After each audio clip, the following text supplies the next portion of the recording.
이사야 30장을 보십시다.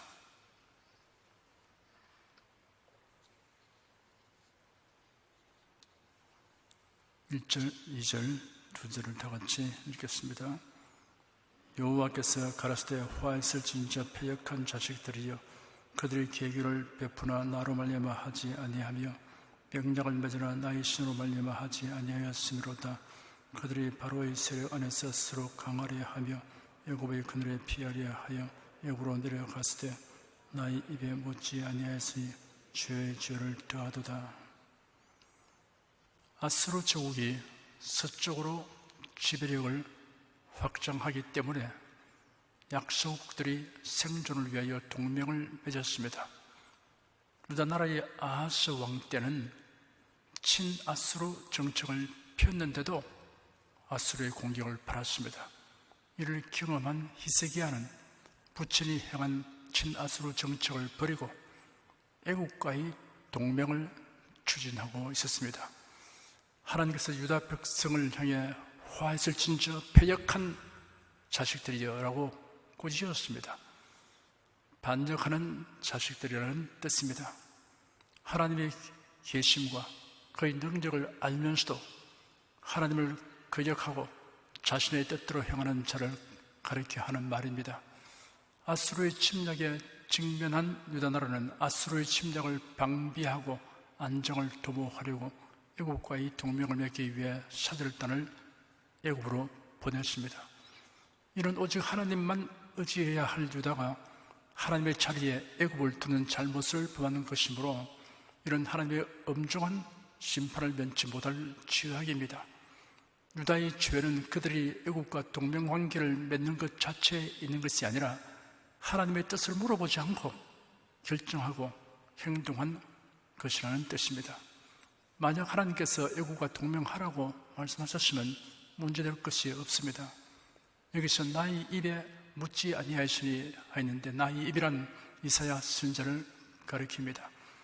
유다의 위정자들은 이사야 선지자를 속이고 애국과 동맹을 맺기 위해 사절단을 파견하였던 것입니다.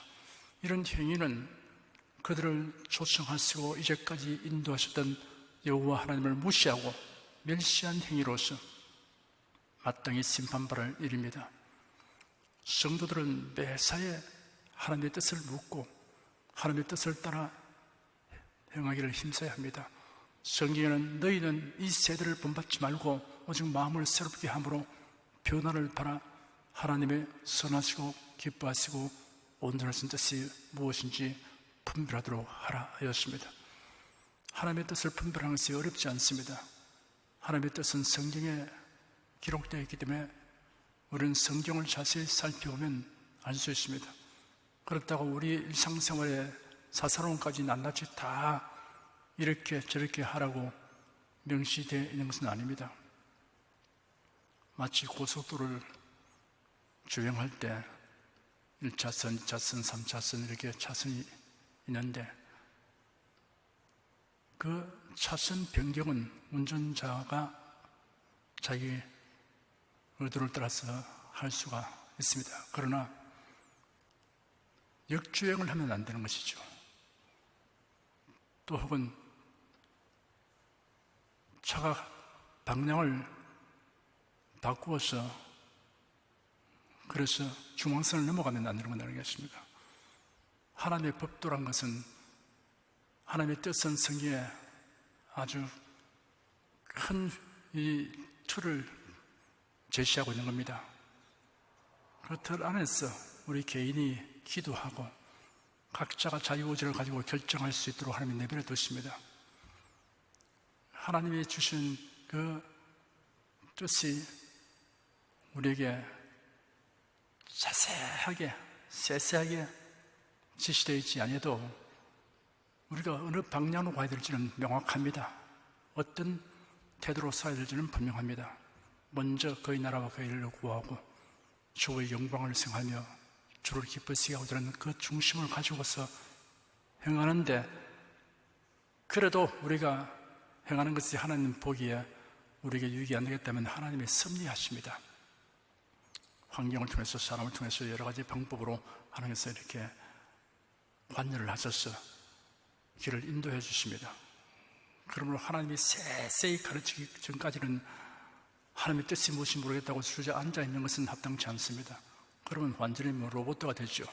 우리가 자유의지를 가지고 결정하되 하나님의 큰 틀에서 계시된 뜻을 따라서 거기서 우리가 이탈하지 않도록만 하면 되는 것입니다. 나머지는 하나님께서 여러 가지 방법으로 나를 손잡고 이끌어 주시라고 믿고 살아가게 되는 것입니다. 때로는 하나님께서 길을 막기도 하고 길을 열기도 하고 여러 가지 섭리의 손길을 내밀어 도와주시게 되는 것입니다. 3절부터 5절까지 읽겠습니다. 그러므로 바로의 세력이 너희의 수치가 되며 애굽의 그늘의 피함이 너희의 수욕이 될 것이라. 그 방백들이 소원에 있고 그 사슴들이 하네스에 이르렀으나 그들이 다 자기를 유익하게 못하는 민족을 내겨 수치를 당하리니 그 민족이 돕지도 못하며 유익하게도 못하고 수치가 되게 하며 수욕이 되게 할 뿐임이니라. 유다 나라의 사신들은 애굽 왕조들의 수도 역할을 하는 소완과 하네스 두 곳으로 갔습니다. 애굽의 세력들과 동맹을 체결하려고 소완으로 내려갔다가 더 멀리 하네스까지 내려가는 것입니다. 애굽은 유다에게 도움이 되지 못할 뿐 아니라 애굽을 의지한 것이 수치와 수욕이 될 것입니다. 사실 유다가 동맹을 체결할 당시 애굽의 상황은 모든 면에서 아수르를 대항하기에는 역부족한 상태였습니다. 6절, 7절, 2절을 읽겠습니다.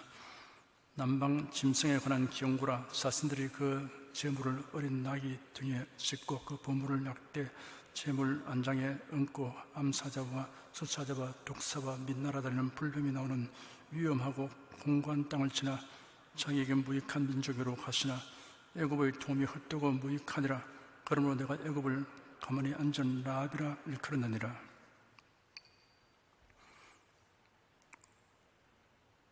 유다의 사신들은 애굽으로 보낼 예물을 나귀와 약대의 등에 잔뜩 싣고 갔습니다. 서쪽 해안도로로 가면 길이 평탄합니다. 그 당시 아수르 군대가 그 해안도로를 차단하여 누구도 애굽과 거래를 하지 못하도록 단속하고 있었습니다. 그래서 사신들은 사자와 독사와 불뱀이 있는 광야길로 온갖 위험을 무릅쓰고 갔습니다. 무익하고 헛된 고생을 하는 것입니다. 하나님의 뜻을 어기고 행하는 수고는 모두 헛된 것입니다.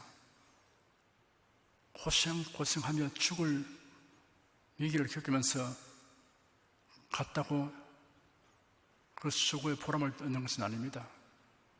하나님의 뜻을 거슬러서 행하면, 하나님의 뜻과는 관계없이 행하면 모든 수고가 다 헛됩니다.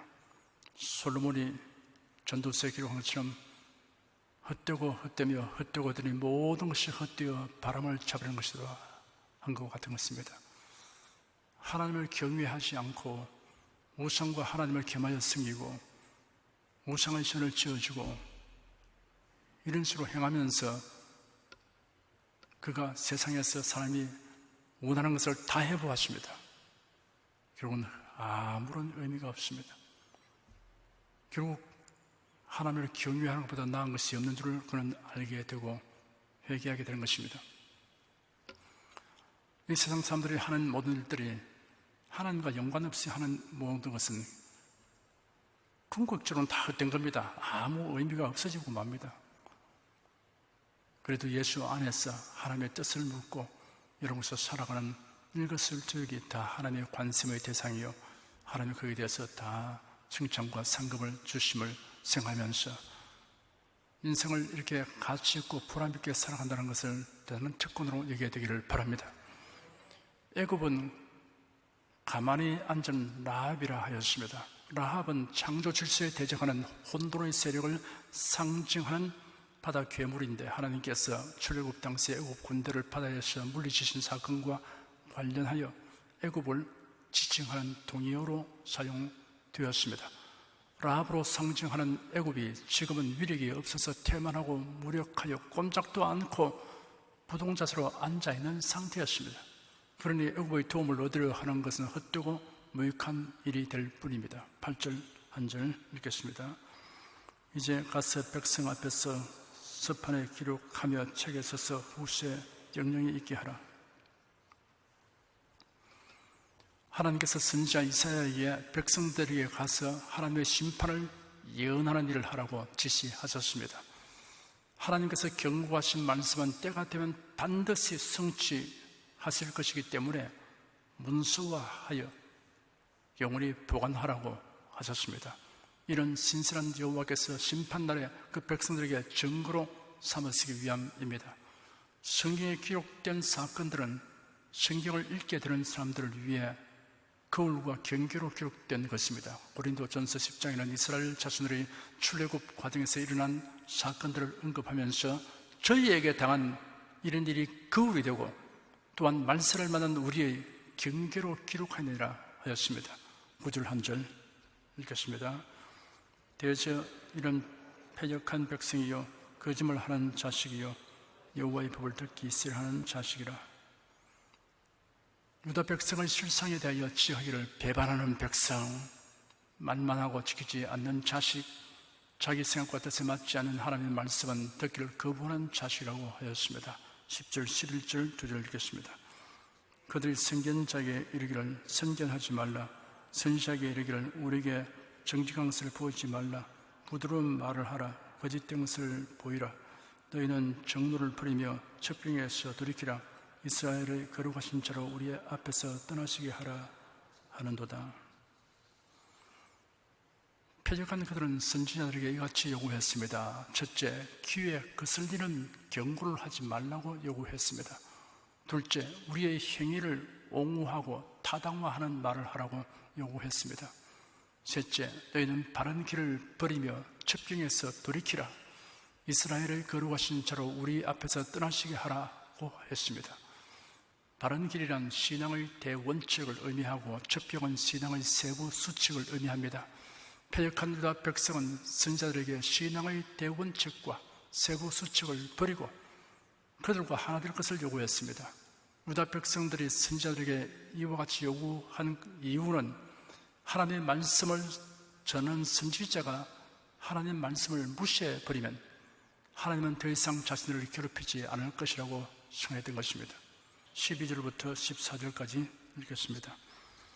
이러므로 이스라엘의 거룩하신 자가 말씀하시되 너희가 이 말을 업신여기고 압박과 흠악을 믿어 그것에 의뢰하니 이 죄악이 너희로 마치 무너지게 된 높은 담이 불쑥 나와 경각간에 호련히 무너짐 같게 하리라 하셨은즉 그가 이 나라를 회파하시되 토기장이가 그릇을 회파함 같이 아낌이 없이 폐쇄하리니 그 조각 중에서 아궁이에서 불을 취하거나 물 웅덩이에서 물을 뜰 것도 얻지 못하리라.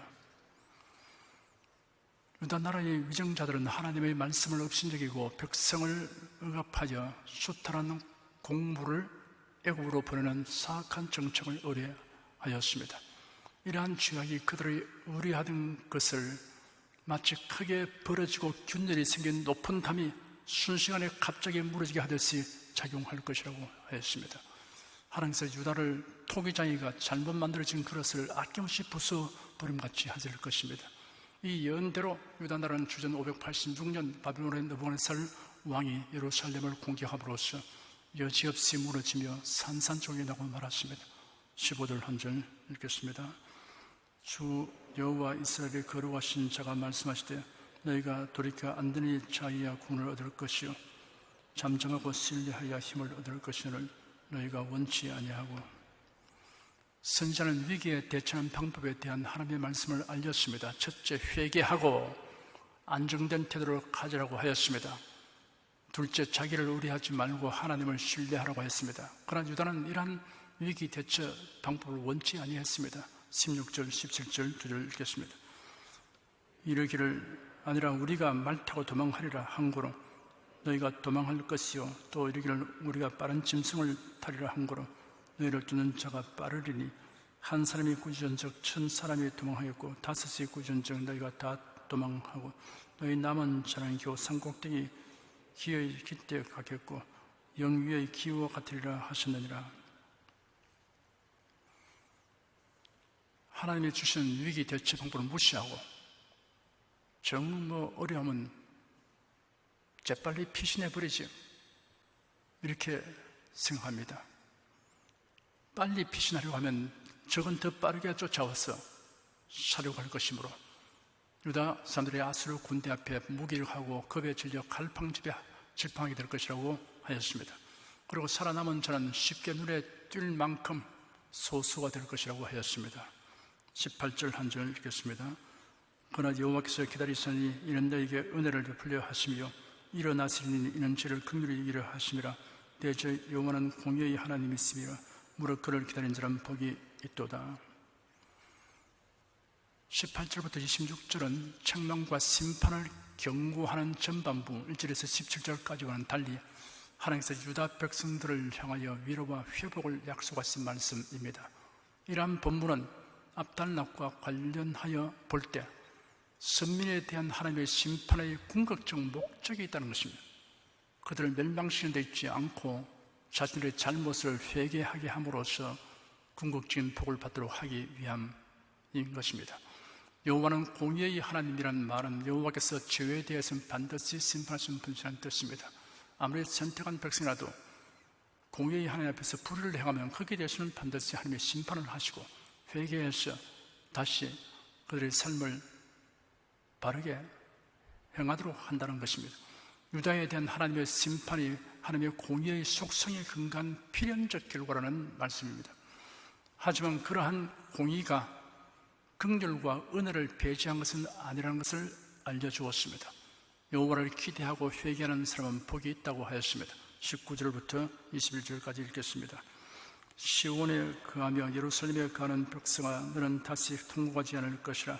그가 너희 부르짖는 소리를 너희여 네게 은혜를 베푸시되 들으실 때 네게 응답하시리니 주께서 너희에게 환난의 뜻과 고생을 물어주시나 내 스승은 다시 숨기지 아니하시리니 내 눈이 네 스승을 볼 것이며 너희가 우편으로 치우시든지 좌편으로 치우든지 네 뒤에서 만소리가 네게 들려 이르기를 이것이 정론이 너희는 이리로 행하라 할 것이며. 그들이 환난을 당해 회개한다면 하나님께서 다시 은혜를 베푸시고 응답하실 것이라고 하였습니다. 그리하여 환난의 떡을 먹고 고생의 물을 마시는 곤란 중에서도 선지자를 통해서 마땅히 행할 길을 듣게 될 것이라고 하였습니다. 22절 한 절 읽겠습니다. 또 너희가 너희 조각한 우상에 입힌 은과 부어 만든 우상에 올린 금을 더럽게 하여 불결한 물건을 던질같이 던지며 이르기를 나가라 하리라. 하나님의 징계를 받고 신앙을 회복하면 우상이 그들에게 불결하게 여겨집니다. 지금까지 우상 숭배하는 자를 본받아 가지고서 우상을 만들어 놓고 그것을 또 금으로 이렇게 입히고 그러고서는 가부라고 생각하고 또 집안에 돌보는 그러한 신이라고 생각하고 이렇게 귀하게 여기고 이제 통곡하면서 회개하고 하나님 앞에 서보니까 그것이 그렇게 추억할 수가 없습니다. 쓰레기처럼 여겨집니다. 갖다 내버린다는 것이죠. 사람의 가치관은 신앙의 영향을 받습니다. 그 사람의 신앙 상태는 그 사람의 어떤 일에 가치를 부여하는 것을 보면 알 수가 있습니다. 나 이제 주님의 새 생명 얻음은 옛것은 지나고 새 삶이로다. 그 생명 내 맘에 강같이 흐르고 그 사랑 내게 해같이 빛난다. 주 안에 감추인 새 생명 얻으니 이전에 좋던 것 이제는 값없다. 하늘의 은혜와 평화를 맛보니 찬송과 기도로 주 함께 살리라. 이전에 좋던 것인데 지금 보니까 아무런 의미가 있고 없고 가치가 없다, 이렇게 변하는 것입니다. 그래도 예수 안에서 거듭나고 새 생명을 얻고 그 다음에 하늘나라 향해서 나아가게 되면 다가오는 변화 중에 가장 뚜렷한 것이 이전에 좋던 것이 싫은 것이 아니고 이전에 배경하는 것이 이제는 귀한 것을 알게 되고 이런 가치 기준 판단이 달리기 때문에 큰 변화가 다가오게 되는 것입니다. 23절부터 26절까지 읽겠습니다. 네가 땅에 뿌린 종자의 주께서 비를 주사 땅 소산의 곡시로 살찌고 풍성케 하실 것이며 그날에 너희 가축이 광활한 목장에서 먹을 것이요 밭가는 소와 어린 나귀도 기와 육지창으로 가부르고 맛있게 한 먹이를 먹을 것이며 크게 살육하는 날 망대가 무너질 때 각 고산 각 줄령에 겨울과 시냇물이 흐를 것이며 여호와께서 그 백성의 상처를 삼으시며 그들의 맞은 자리를 고치는 날에는 달빛은 햇빛 같겠고 햇빛은 칠배가 되어 일곱 날의 빛과 같으리라. 회개하는 백성의 현실 생활에 나타나게 될 하나님의 은총을 구체적으로 묘사하고 있습니다. 밭에 씨를 뿌리면 비가 적절하게 내리게 하시고 그 땅이 풍성한 양식을 내게 하십니다. 목축이 잘 되게 하십니다. 풍부한 물을 얻게 하십니다. 하나님께서 회복하게 하시면 이전보다 훨씬 더 나은 상태가 되도록 하실 것이라고 하였습니다. 여기에 구속의 은혜를 입을 자에게 대한 메시지가 있습니다. 탕자가 아버지 손을 다 탕준하고 피골이 상집에서 아버지가 돌아옵니다. 내가 하늘과 아버지께 죄를 범했습니다. 나를 품고의 하늘로 삼아 주십시오. 이렇게 호소합니다. 못된 녀석 같으니 말 안 듣고 나가더니 이렇게 될 줄 내가 알았다. 너 때문에 가문에 얼마나 명예의 먹칠을 하고 이제 돌아왔느냐. 일단 받아주지만은 이전처럼 대우할 수는 없다. 네가 생각대로 품꾼의 하나로 삼아주겠다. 이렇게 한 것 아니지 않습니까? 그 말을 끝까지 듣지 않고 그냥 입맞춤으로써 말을 거치게 했습니다. 그는 종들을 불러서 제일 좋은 옷을 내다 입히고 발에 신을 신기고 손에 가락지를 끼우라. 그리고 살찐 송아지를 잡아 잔치를 베풀어라. 이렇게 말합니다. 전에 아버지 집에 있을 때 그렇게 뭐 가락지 끼워주고 뭐 새옷 입혀주고 그런 거 못 봤어요. 그렇게 아버지가 자기한테 환대하는 걸 보지 못했어요. 살찐 송아지 잡아 잔치하는 거 못 봤습니다. 그런데 이제 돌아오니까 이전보다 더 나은 대우를 합니다. 하나님의 그 긍휼 말씀이 일하는 것입니다. 죄인이 회개하고 예수를 믿으면 하나님의 자녀가 되고 에덴 동산보다 더 나은 천국에서 살게 하십니다. 아담 하와가 살던 낙원 파라다이스 얼마나 좋은 곳일까요? 부족한 것이 아무도 없습니다. 기후도 온화합니다. 상처 준 것이 없습니다. 가시와 문기도 없습니다. 상함을 주거나 해됨을 주는 것이 없습니다. 그런 낙원인데 범죄함으로써 낙원에 쫓겼습니다. 가는 데마다 가시와 문기가 나고 모든 이 땅은 저주를 받아서 자연 전체가 다 저주 아래 놓이게 되니까 이마에 땀을 흘리고 고생하고 살 수밖에 없습니다. 그런데 하나님이 우리 인생을 불쌍히시고 독생자를 보내주셔서 우리 죄를 대속해 하심으로 예수를 믿고 아버지께로 돌아오니까 에덴보다 조금 못한 곳으로 우리를 인도해 주신 게 아니고 에덴보다 비교가 안 되는 마치 신부가 남편을 위해서 단장 같은 아름답고 찬란한 도성을 예비하셔서 거기서 주님과 더불어 영원히 살되 하나님의 아들들이 되게 하시고 왕같은 재능이 되게 하신 것입니다. 그러니까 아담 하와가 누리던 그 낙원 그보다 몇천 배, 몇 만 배 더 나은 곳에 우리가 살게 되는 겁니다. 하나님의 섭리가 이렇게 놀랍습니다. 그러니까 여러분 아담 하와에게 너무 원망하지 마시고요. 왜 죄 지어가지고 이렇게 환난 많은 세상, 고통이 많은 세상, 저주받는 세상에 살게 했는가 하지 말고 예수를 믿으면 하나님의 함정에서 선을 이루셨구나. 사탄은 아담 하와를 깨워가지고 하나님을 반역하게 만들고 해서 사람들을 다 종으로 삼고 사망의 세력을 잡고서 이건 지옥으로 끌고 가려고 하지만은 하나님은 오히려 인생을 부르시고 승리하셔서 큰 희생을 하시고서 그를 통해서 우리를 구원하셔서 하나님의 아들 되는 그러한 지위를 주시고 영원한 천국에서 새 일을 살면서 살게 하는 복을 주시게 되는 것입니다. 이것이 하나님의 구속의 복음인 것입니다. 27절, 28절 두 절 읽겠습니다. 보라 여호와의 이름이 원방에서부터 오되 그의 진노가 불붙듯 하며 빽빽한 연기가 일어나듯 하며 그 입술에는 분노가 찼으며 그 혀는 맹렬한 불 같으며 그 호흡은 마치 창일하여 목에까지 미치는 하수 같은즉 그가 열하는 키로 열방을 까부르며 미혹되게 하는 자가를 여러 민족의 입에 먹이시리니. 27절부터 33절까지는 범죄한 유다를 징계하기 위한 도구로 사용된 아수르가 심판을 받아 멸망하는 것을 예고하였습니다. 이러한 예언은 주전 605년 바벨론 왕 느부갓네살에 의해서 아수르가 멸망함으로 그대로 성취되었습니다. 아수르에 대한 하나님의 심판의 강도와 방법을 빽빽한 연기, 맹렬한 불, 창일한 하수, 멸망의 키, 그리고 미혹의 길로 이끄는 제갈로 형용했습니다. 29절 한 절 읽겠습니다.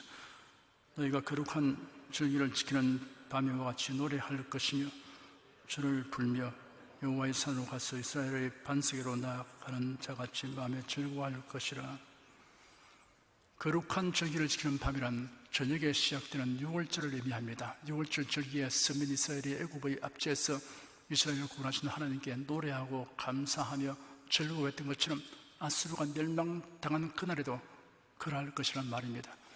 여호와의 산은 성전에 세워진 모리아 산을 가리킵니다. 이스라엘의 반석은 이스라엘의 보호자와 구원자 되시는 하나님을 의미합니다. 이스라엘 백성들이 절기 때 이스라엘의 구원자 하나님께 나아가 찬양하고 즐거워하듯이 아수르가 멸망하는 날에도 기뻐하고 감사하리라고 하였습니다. 30절부터 32절까지 읽겠습니다. 여호와께서 그 장엄한 목소리를 듣게 하시며 흉력한 진노로 그 팔의 지심을 보이시며 맹렬한 화염과 폭풍과 폭우와 우박으로 하시리니 여호와의 목소리에 아수르가 낙담할 것이며 주께서는 막대기로 치실 것인데 여호와께서 예정하신 몽둥이를 아수르 위에 들어갔을 때마다 소굴을 치며 수금을 탈 것이며 그는 전쟁 때 팔을 들어 그들을 치시리라. 맹렬한 화염이나 폭풍, 폭우, 우박이 무서운 파괴적 위력을 나타내듯이 하나님의 진노가 바벨론을 통하여 아수르에게 임할 것입니다. 하나님께서 바벨론을 몽둥이로 사용하여 아수르를 징벌하시기로 예정하셨습니다. 하나님이 아수르를 징벌하실 때마다 유다 백성들에게는 큰 기쁨이 되리라고 하였습니다. 33절 한 절 읽겠습니다. 대저 도벳은 이미 설립되었고 또 왕을 위하여 예비된 것이라 깊고 넓게 하였고 거기에 불과 많은 나무가 있은즉 여호와의 호흡이 유황 개천 같아서 이런 사르시리라. 도벳이란 화장터를 의미합니다. 도벳이 왕을 위해 예비되었다는 것은 아수르 왕에 대한 하나님의 형벌이 이미 준비되었다는 말입니다. 그리고 이러한 도벳이 깊고 넓게 설립되었다는 것은 철저한 파멸을 의미합니다. 한편 이 예언은 최후 심판 때 사탄과 그의 추종자들이 모두 예비된 지옥 형벌에 떨어지게 될 것에 대한 경고이기도 합니다. 예수께서 말씀하시기를 또 왼편에 있는 자들에게 이르시되 저주를 바라는 자들아 나를 떠나 마귀와 그 사자들을 위하여 예비된 영영한 불에 들어가라 하였습니다. 그리고 예수님은 그때 임금이 그 오른편에 있는 자들에게 이르시되 내 아버지께 복받을 자들이여 나와 창세로부터 너희를 위하여 예비된 날을 상수하라라고 말씀하셨습니다. 하나님이 처벌할 때 갑자기 지옥을 만들고 또 우리를 위해서 갑자기 천국을 만들고 그렇게 하지 않습니다. 하나님은 다 예비해 놓으셨습니다. 예비된 것을 우리에게 알려주는 것입니다. 앞으로 어떻게 할지는 모르겠지만 그러나 회개하고 돌아온 사람에게는 좋은 일이 있을 것이고 그렇지 않으면 아주 무서운 형벌이 있을 거다 이런 이야기가 아니고요, 불과 영으로 타는 못에 대해서 성경은 말씀하고 있습니다. 그것이 예비되었습니다. 누굴 위해서 예비되느냐?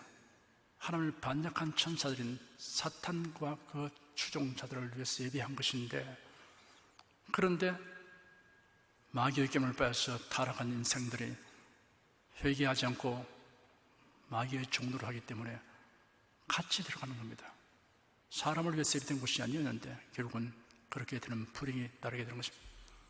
그래서 분명히 여기 말씀하시기를 마귀와 그 사들을 위해서 예비한 영영한 불에 들어가라 이렇게 말씀을 하십니다.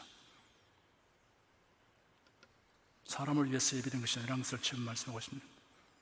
저주를 바른 자들아 나를 떠나, 이것은 불신자를 두고 하는 것이며, 나를 떠나 마귀와 그 사자들을 위하여 예비된 영양불에 들어가라 그랬습니다. 왜냐하면 소속이 마귀에게 있기 때문에, 마귀의 종이요 마귀 자식이라고 그랬습니다. 우리는 하나님의 자녀요, 우리는 그래도 예수 안에 있습니다. 신앙의 중대한 얘기는 소속 이야기입니다. 위치 문제입니다. 예수 믿으면 그래도 예수 안에, 주 안에 있습니다. 믿지 않는 사람은 마귀에게 속해 있습니다. 소속이 다르니까요. 그래도 예수 안에 있는 모든 자들에게는 주님께서 예비된 낙원 천국으로, 새 예루살렘으로 인도하여 주게 되는 것입니다. 기도하겠습니다. 하나님께서 우리들을 위해서 예비하신 모든 일을 공개해 주셔서 감사합니다. 불투명한 내일 저희들이 어떻게 될지도 잘 모르고 사는 것이 아니고, 하나님이 새 예루살렘의 성에서도 명확하게 계시해 놓으셨습니다. 우리가 지옥 형벌을 면할 수 있는 길도 명확하게 말씀해 주었습니다. 이 예비되어 있는 곳에 대해서 우리가 생각할 때, 우리가 지옥 형벌을 면하고 주 예비하신 천국으로 들어가게 된 것을 생각하면 어찌 감사한지 말로 다 형용할 수가 없음을 고백합니다. 이러한 천국 소망을 가진 성도들이 되었기 때문에 이 땅에 사는 동안 하나님의 뜻이 무엇인지를 늘 묻게 도와주시옵시고, 주의 선하시고 기뻐하시고 온전하신 뜻대로 살아가는 우리 온 성도가 되게 하여 주시옵소서. 우리가 땀 흘리고 수고하고 해서도 하나님의 뜻과 관계없이 한 것은 다 허무한 것이 된다고 했습니다. 주의 떠났으면 행하는 성도가 되게 하여 주시옵소서. 예수님을 기도드립니다. 아멘.